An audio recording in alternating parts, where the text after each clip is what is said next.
पूछने से तकलीफ लग रहा आपको ना?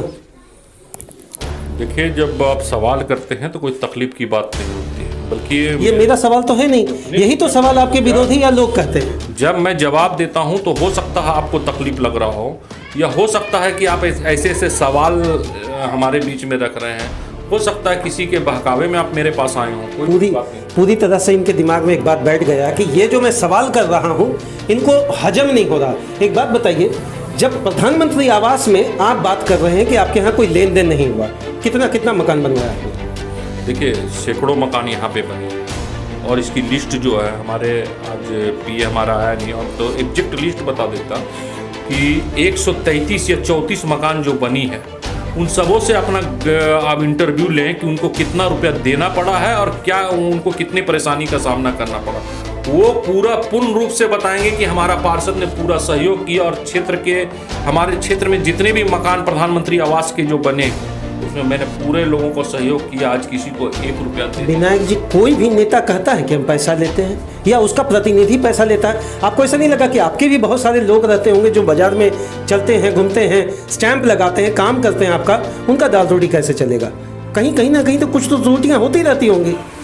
नहीं, हमें नहीं लगता है कि कहीं भी किसी को किसी प्रकार का किसी का शोषण या दोहन का काम हुआ होगा। हमारे क्षेत्र में निश्चित रूप से साफ सुथरा और अच्छा काम हुआ। वार्ड नंबर 3 विकास कर रहा है? बिल्कुल विकास कर रहा है।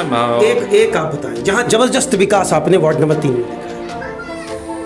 आज सबसे बड़ा, आज जो महामारियां जितनी भी बीमारी की फैल रही है, सबसे पहले तो आज सफाई व्यवस्था का आप देखें। आज रानी बाजार जाके देखें कि किस तरह से वहाँ पे नाली का, रोड का। रानी बाजार तो शुरू से ही पॉश इलाका रहा है विनायक जी। आप अपने मोहल्ले को देखें ना। नहीं, मेरा बात समझिए, हमारा मोहल्ला भी बेहतर है निश्चित रूप से। अब हमने क्या बोला कि विकास चलता रहेगा और जो भी खामी है और वो उसको आने वाला समय में दूर किया जाएगा। मैंने विकास का जो काम किया है पूरे क्षेत्र में, जिस क्षेत्र में माथे में तेल नहीं थी, मैंने वहाँ तेल देने का काम किया। और उस क्षेत्र में जाके स्पष्ट करें इसको। आज देखें, गरीबी, जहाँ गरीब से गरीब दबे कुचले जहाँ पे रहते हैं लोग। कितने बीपीएल कार्ड हैं आपके अप्रॉक्स? बीपीएल कार्ड में पीएच, हम लोग का पीएच कार्ड होता है। पीएच कार्ड, हाँ। बीपीएल कार्ड तो पहले 2011 में जो हुई थी, बल्कि पीएच जो कार्ड जो है आज 4000 पीएच कार्ड हमारे वार्ड में है। 4000 प्लस 4200-4300 आज पीएच कार्ड हमारे वार्ड में है और लोगों को लाभ मिल रहा है। और उसमें जो त्रुटियां हैं जन वितरण प्रणाली के दुकानदारों के से लाभुक के बीच में, निश्चित रूप से उसका मैंने कंप्लेन हरदम करते रहा है। और निश्चित रूप से चुनाव होने के बाद मैं इसके प्रति की जबरदस्त रूप से लगूंगा ताकि लाभुक को संपूर्ण सरकार की योजना का लाभ मिल सके। मैं इस बात को खुले मंच पे रखता हूँ प्रति एपिसोड में अपना, जो भी आए मुखर बोले और प्रखर बोले। आप हैं विनायक गुप्ता जी, पहले तो वेव टीवी में आपका स्वागत है। बहुत बहुत धन्यवाद कि आपके चैनल सच्चाई को समाज के बीच में रखने का काम करता है।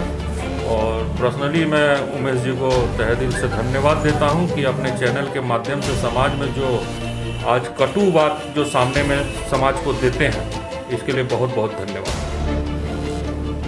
विनायक जी, पार्षद बनने में काफ़ी एड़ी चोटी करना पड़ा होगा। नहीं, ठीक है, एड़ी चोटी वही व्यक्ति कर सकता है जो उसको समाज में कुछ करने की जज्बा हो, और जिससे जज्बा हो वो समाज के बीच में जाते हैं और एड़ी चोटी और जितनी भी मेहनत हो वो समाज के बीच में करते हैं। जीत पाने के लिए कि जनता के दिल में बैठने के लिए एड़ी चोटी? जी, एड़ी चोटी तो जिसे समाज की सेवा करने की जज्बा है उसके लिए मेहनत करते हैं। और जीत पाने के लिए जो व्यक्ति ऐसा करता है उसकी मन में मनसा और भी कुछ रहती है जो समाज को पता है। पार्षद के रूप में खुश थे? देखिए, पार्षद कहलाना बहुत गर्व की बात हमें नहीं लगता है। हमें पार्षद उस दृष्टिकोण से लोग जाने, जब मैं काम करूंगा तो पार्षद बोले तो मुझे अपने आप में खुशी महसूस। वहाँ से एक लंबा छक्का मारकर, टर्न मारकर, इंपोर्ट करके विधायक की राजनीति में क्यों प्रवेश किया? देखिए, आज वार्ड नंबर 3 का जब मैं अच्छे रूप से जब मैंने काम किया तो हमको लगा कि बाघमारा का भी राजनीतिक किया जाए। और बाघमारा का चुनाव में मैंने उतरा और जनता किसी कारण से मुझे नहीं पसंद की वो अलग बात है, बल्कि मैंने अपने क्षेत्र में अच्छा काम किया। 1988 में शायद नगर निगम का चुनाव हुआ था, उसके बाद फिर 2010 में ये चुनाव आया, और आने के बाद जो पार्षद को जो पावर मिलना चाहिए क्षेत्र के विकास के लिए, आज भी पंचायती राज को जो मजबूती मिलना चाहिए वो नहीं मिल पाई है, जिसके कारण बहुत सारे क्षेत्र में जनता परेशान रहती है, बहुत सारे मुद्दे में जनता परेशान रहती है, उसकी काम नहीं हो पाती है। और हम लोगों का पैरवी का भी देखा जाए तो पैरवी क्या बोला जा सकता है, क्षेत्र के विकास के लिए जो काम के लिए हम लोग अधिकारी के पास जाते हैं वो सुचारू रूप से इग्नोर करने का काम करती है। अच्छा, आपको ऐसा कभी लगा कि बाघमारा के अंतर्गत आप एक एकल ऐसे क्षेत्र में हैं जहां 1, 2, 3 के अंतर्गत शहरी व्यवस्था आता है और शहरी व्यवस्था के आप एकल पार्षद रहे, आपको नहीं लगा कि काफ़ी बड़ी जिम्मेवारियों के बीच में आप आकर फंस गए? नहीं, ऐसा कभी लगा नहीं कि बहुत बड़ी जिम्मेवारी के बीच में मैंने फंस गया। हरदम मैंने संघर्ष करने का काम किया, जो भी काम नहीं होने लायक भी रहता था तो उसके लिए मैं संघर्ष किया और लोगों का काम करवाया है। इतना बड़ा विरोध क्यों नाली को लेकर विशेषकर मैंने देखा है? देखिए, मैंने जब पार्षद बना तो कचड़े के ढेर पे कतरास थी। इससे पहले काम नहीं हुआ था क्या?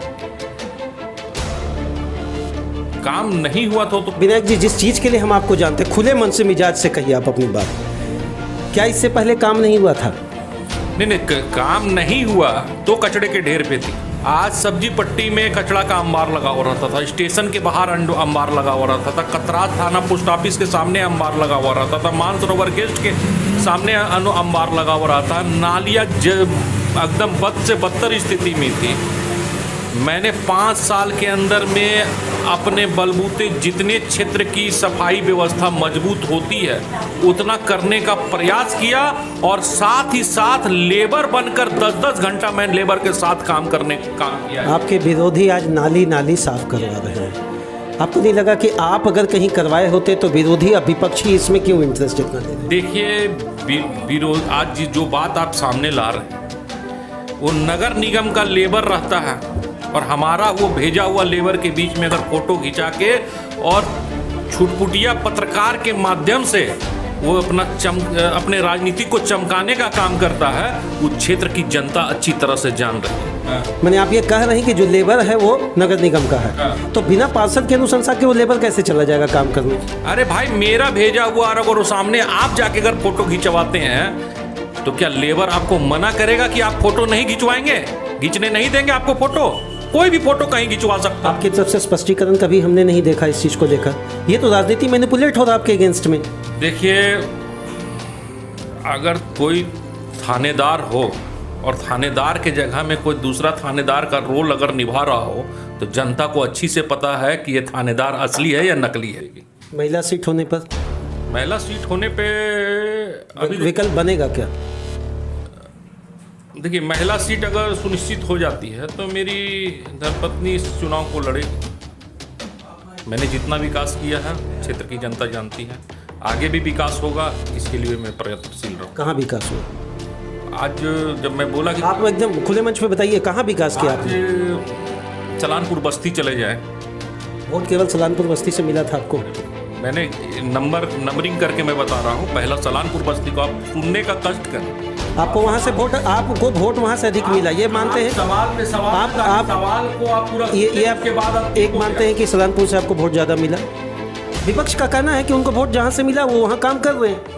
आज सलानपुर बस्ती देख लें, राम कनाली रोड देख लें, हीरक कैंप देख लें, गुही बांध की, आज गुही बांध से कतरास जाने वाली 2-2 जगह में मैंने वहाँ पे कलवट बनवाने का काम किया। नहीं तो गंदी नाली के पानी से लोग गुजरते हुए जाते थे और डेली एक्सीडेंट होता था, डेली लोग गिरते थे। आज ये आरोप आप लगाने का काम नहीं करे कि यहाँ वोट मिला तो भगत मोहल्ला कहाँ है? भगत मोहल्ला में भी काम हुआ। बताइए, व्यवसाय से राजनीति की ओर रुख करने के पहले आप तो ये मानते थे कि कांटों का ताज में आप इन कर रहे हैं, एक बेहतर इंसान थे, पहले भी हैं और आज भी आप हैं, समाज सेवा, जातीय समीकरण का बहुत अच्छा पकड़ है आपको। ऐसे कंडीशन में एक लंबा कलवट लेकर राजनीति में आकर आपको कभी ऐसा नहीं लगा कि बहुत बड़ी, बाकी आप समझ सकते हैं? नहीं, ऐसा कोई मुझे गिल्टी नहीं है, और व्यापारी होने के बाद भी व्यापार में रहते हुए समाज के प्रति मैं समर्पित रहा। अरे वार्ड 1, 2, 3 की जब आप राजनीति समीकरण की बात करते हैं तो खासकर 3 को लेकर बड़े दिग्गज रहे प्रतिद्वंदी, ऐसे नहीं रहे कि बड़े आसानी से इन्होंने जीत हासिल की। और इससे पहले जो पूर्व पार्षद रहे या इनके प्रतिद्वंदिता में जितने भी लोग खड़े हुए, मैंने देखा कि सबके साथ इनको कड़ी मशक्कत करनी पड़ी और वहाँ जीत। जनता तो इनके पक्ष में है, लेकिन एक प्रश्न उठता है ना, नगर निगम को आज लोग नगर निगम नहीं कह के विनायक साहब नरक निगम कहने लगे हैं। अचानक कहने लगे कि ये 5 साल या 10 साल से कंटिन्यू कह रहे हैं। देखिए, किसी भी वार्ड में अगर 100 मोहल्ला है तो 100 मोहल्ला को सुचारू रूप से सफाई व्यवस्था देने के लिए निगम के पास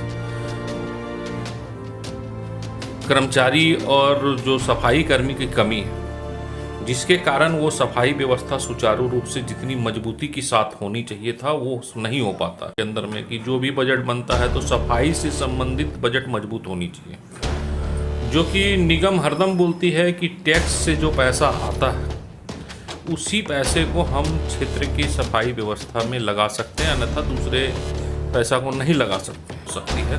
ये निगम को समझना पड़ेगा। होल्डिंग टैक्स को लेकर विरोध है क्या यहाँ? नहीं, होल्डिंग टैक्स के लेके हर वार्ड में विरोध रहती है। आज माडा भी होल्डिंग वसूलती है, बल्कि नगर निगम के जो भी अधिकारी रहे हैं उनको हरदम मैंने बोला कि पेपर के माध्यम से और माडा को अंकुश लगाने का काम करे कि वो माडा टैक्स नहीं वसूले, बल्कि जब आप एक नगर निगम में 2 टैक्स कैसे वसूल सकता है कि नगर निगम भी वसूले और माडा भी वसूले। जहां माडा को जो लोग दे रहे हैं और नगर निगम वाला प्रेशर बनाता है तो नगर निगम कहीं ना कहीं गलत है। अगर नगर निगम गलत है, अगर नगर निगम सही है तो माडा के ऊपर में केस क्यों नहीं करते हैं नगर निगम? इस चीज को समझने को लिए कोई तैयार नहीं है। और कितने दफे ये सदन में मैंने बात उठाया, चाहे वो माननीय महापौर हो, रेल 2 जेल 2 का बात हो या खतरास में रेलवे स्टेशन को चालू करवाने की बात हो, तो किसी भी बैनर में मैंने प्रत्येक बैनर में मैंने काम किया। मुझे बैनर का उस समय आवश्यकता नहीं थी, मेरे को कतरास स्टेशन को चालू करवाने की आवश्यकता थी। माध्यम में सैकड़ों लोगों के बीच में मैंने ये बात रखी कि जिन्होंने मुझे मत अपना दिया है मैं उनका भी पार्षद हूँ, जिन्होंने अपना मत नहीं दिया मैं उनका भी पार्षद हूँ। मेरा ऑफिस, मेरा घर, 24 घंटा मैं काम करने के लिए तैयार हूँ। पीडीएस सेंटर का क्या हाल है आपके यहाँ? देखिए, इसमें सरकार की बहुत सारी त्रुटियाँ। धनबाद नगर निगम को अगर 10 में से मार्क्स देना हो तो कितना देंगे? धनबाद नगर निगम को अगर नंबर देने का बात किया जाए तो 10 में तो 10 नंबर नहीं दिया जा सकता, बल्कि 10 में 6 नंबर तो दिए हैं। कतरास अंचल मोटा मोटी गोयाबाद तक कतरास अंचल के बाद आज देखिए हर रोड में पूरा लाइट लगा लाइट और सुंदर करने होते जा रहा। आने वाला समय में और निश्चित रूप से जो पार्षद जो वार्ड के आएंगे और भी। अंतिम 2 सवाल पार्षद महोदय, पार्टी नहीं व्यक्ति चुने तो इतनी बड़ी पार्टियां बेकार राजनीति कर। निश्चित पार्टी नहीं, पार्टी में भी व्यक्ति है और व्यक्ति में भी पार्टी है, दोनों में व्यक्ति। पार्टी है तो उसमें पार्टी में अच्छे व्यक्ति हैं तो उनको वोट दें। मैंने क्या बोला कि अगर किसी पार्टी का अगर सिंबल हो और व्यक्ति खराब हो तो उस पार्टी को नहीं, व्यक्ति को चुने, क्योंकि व्यक्ति जब आप चुनने लगेंगे तो पार्टी अपने आप अच्छे व्यक्ति को टिकट देना स्टार्ट कर देगा। इसीलिए मेरा ये स्लोगन है और निश्चित रूप से। अंतिम सवाल है, जनता से जो आप अपील करेंगे, कुछ खामियां रही, कुछ और भी इच्छाएं हैं, थोड़ा है थोड़े की ज़रूरत के बीच में ज़िंदगी और जिंदगानी चलती रहती है, क्या अपील करेंगे? और अपील करने के पीछे अर्थशास्त्र वाली क्यों, कहाँ, कब, कैसे वाली समस्याएं यहाँ भी आएंगी क्या? देखिए, बहुत ज़्यादा किसी से हमें रोष नहीं रहता। मैंने 5 साल के कार्यकाल में किसी भी व्यक्ति का कॉलर पकड़ने का काम नहीं किया। जब भी किसी ने त्रुटि दिखाया तो मैंने कानूनी प्रक्रिया में ही पत्राचार या किसी का करके ही उसके ऊपर कार्रवाई करवाने का काम किया। रहा क्षेत्र की विकास के बारे में तो निश्चित रूप से मैंने खून और पसीना बहाकर मेहनत किया है। क्षेत्र में अच्छा विकास हुआ है। निश्चित रूप से नगर निगम के माध्यम से और भी जो योजना कतरास के लिए लाना चाहिए उसके लिए मैं तत्पर हूँ। और निश्चित रूप से अब चुनाव नज़दीक ही आने वाली सितंबर में चुनाव की बात प्रिंट मीडिया, मल्टीमीडिया के बाद से सामने आ रही है। निश्चित रूप से चुनाव जब फिर होगी तो निश्चित रूप से और भी विकास होगा। धन्यवाद महोदय। आप हैं विनायक गुप्ता जी और वार्ड नंबर 3 की जनता का दिल को जीतने में 5 वर्ष तक तो सफल रहे। अगला चुनाव सितंबर के आसपास का नोटिफिकेशन मुझे लगता है जारी है और व्योम टीवी की तरफ से यही शुभकामना होगा। जिस तरह इतने दिग्गज क्षेत्रों के बीच में आपने एक छवि बनाई थी वह बना रहे, पूरी शुभकामना है। धन्यवाद। धन्यवाद।